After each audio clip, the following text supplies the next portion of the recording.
त्यांची गोष्ट पुन्हा पुन्हा लोकांच्या पुढे आणतात, यामध्ये चूक त्याची आहे की प्रसार माध्यमांची आहे याचा विचार तुम्ही करा।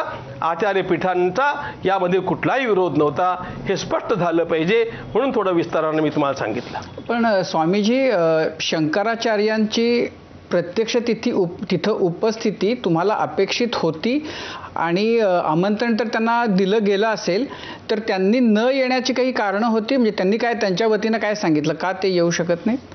आम्हीच त्यांना सांगितलं की तुम्ही न आलेलं बरं आहे। आम्ही त्यांना आदरपूर्वक निमंत्रण दिलीत। एक गोष्ट लक्षात ठेवा, ज्याप्रमाणे एखाद्या पंतप्रधानांचा प्रोटोकॉल असतो, मुख्यमंत्र्यांचा प्रोटोकॉल असतो, त्याप्रमाणे या आचार्यपीठांची पण आचारसंहिता असते। त्यामुळे त्यांना त्यांच्या छत्रचामरासहित जावं लागतं आणि छत्रचामरासहित ते येतील तेव्हा त्यांच्यासोबत आणखी पुष्कळ शिष्य सेवक गण असतात। हे सगळं प्रत्येक आचार्यांचं आम्हाला करता येणं या ठिकाणी असलेल्या जागेच्या संकोचामुळे शक्य नव्हतं।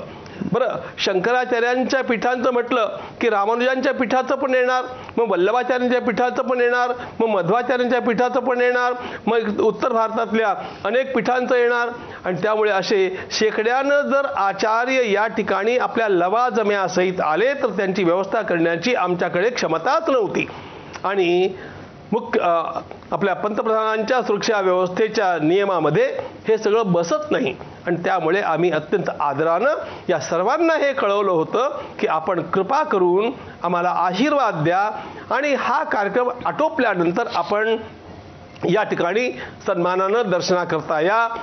त्या दिवशी येण्यामध्ये आम्हाला तुमची मर्यादा ठेवून आम्हाला ज्या प्रकारचं करायला हवं तितकी आमची क्षमता नाही, हे आम्ही कळवलेलं असल्यामुळे ते येऊ शकत नव्हते। स्वामीजी, इथं म्हणजे 3 मूर्ती बनवल्या गेल्या होत्या। आता एक